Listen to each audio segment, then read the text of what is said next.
The dust swirled around the small wooden house as Uncle Vernon Blackwood stepped down from his wagon. His boots hit the ground with a heavy thud that seemed to shake the very foundation of the modest home where four sisters had lived peacefully until this dark day. The man's face was weathered and cruel, with small beady eyes that held no warmth or kindness. A twisted smile played across his lips as he approached the front door.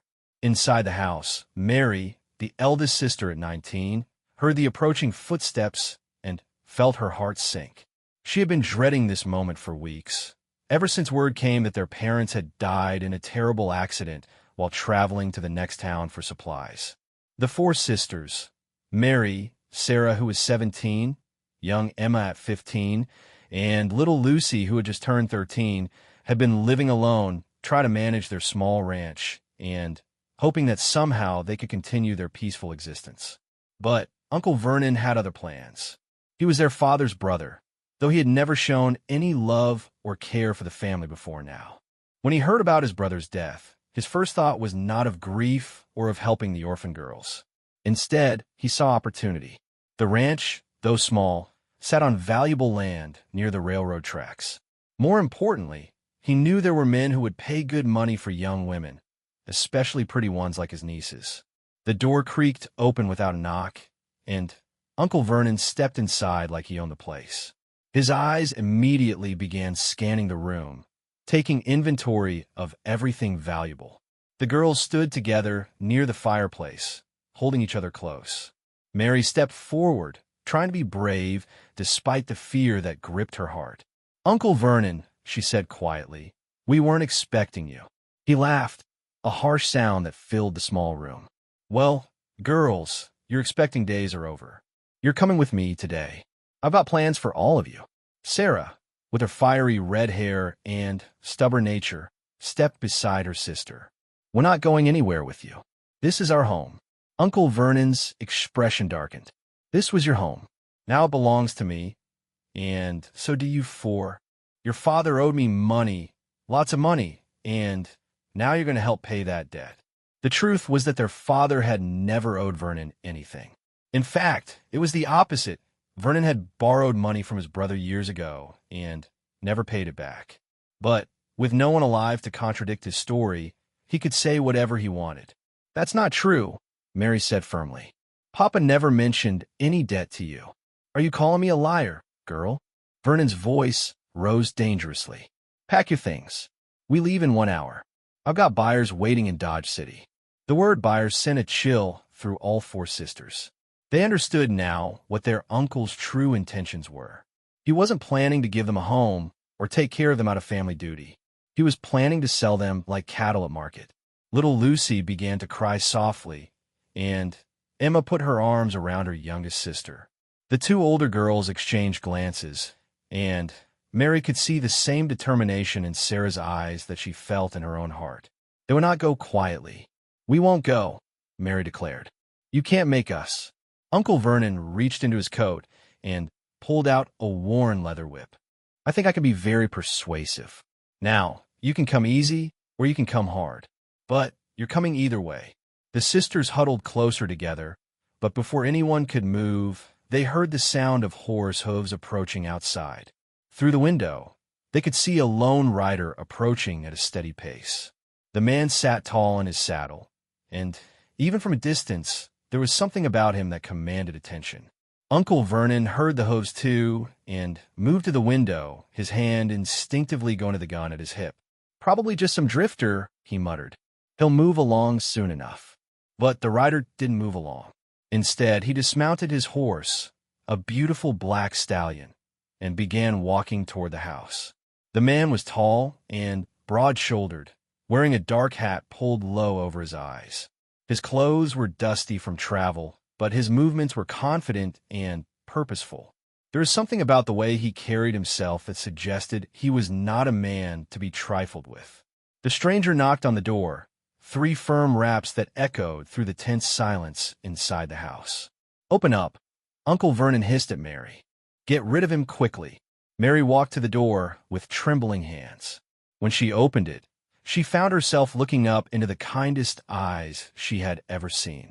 The man's face was weathered by sun and wind, but his expression was gentle.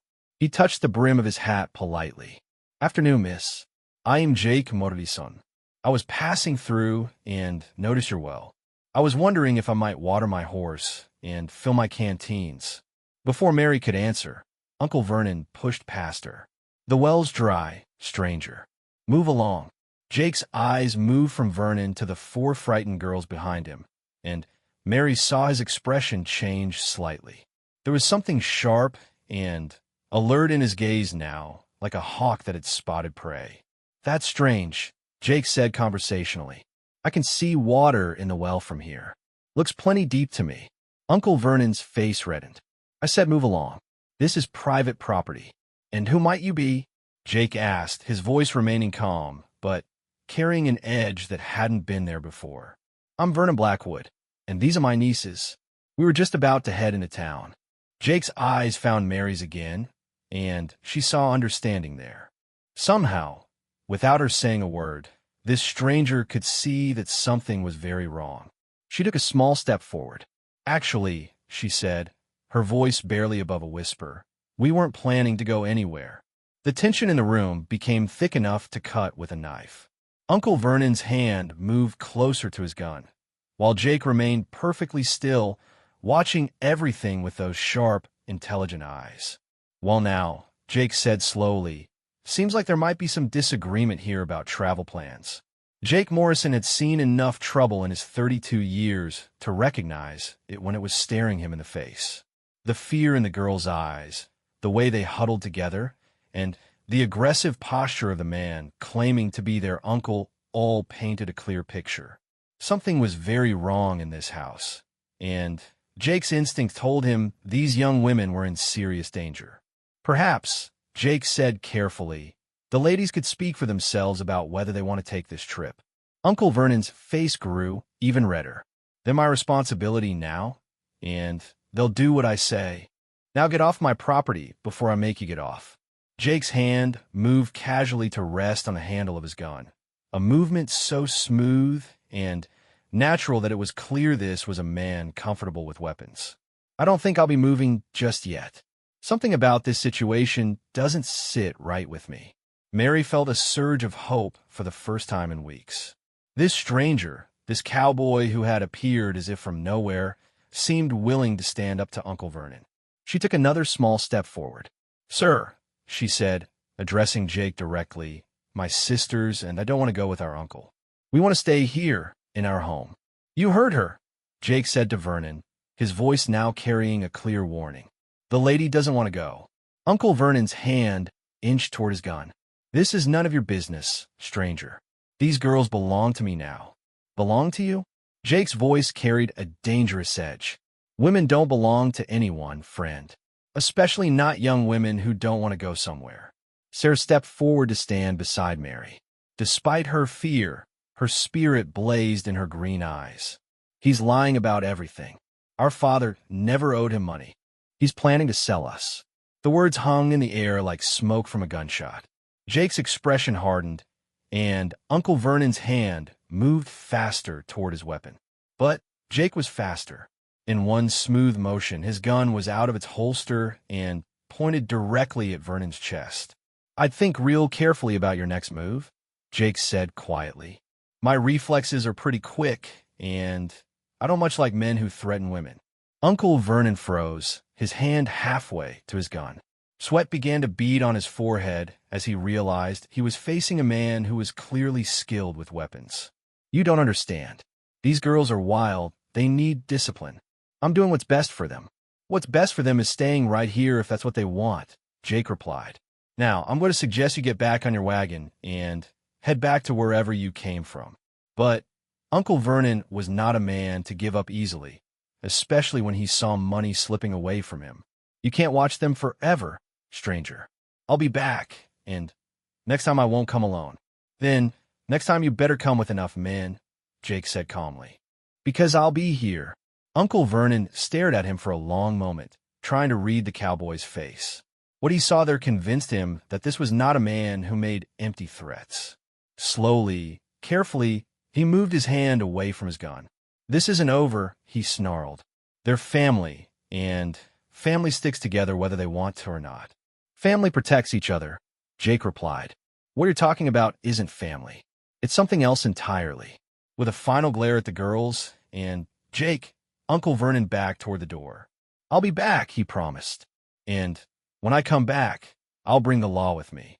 We'll see how tough you are when you're facing kidnapping charges. After Vernon left, slamming the door behind him, the four sisters stood in stunned silence. Through the window, they watched as he climbed onto his wagon and drove away, the wheels kicking up clouds of dust. Jake holstered his gun and turned to face the girls. Are you all right? Mary nodded, though her hands were still shaking. Thank you. I don't know what would have happened if you hadn't come along. I think we all know what would have happened, Sarah said grimly. And it wouldn't have been good. Jake removed his hat, revealing dark hair and kind eyes that seemed older than his years. My name is Jake Morrison. I was heading to Dodge City myself, but I think I'll be staying in the area for a while. I'm Mary, and these are my sisters Sarah, Emma, and Lucy.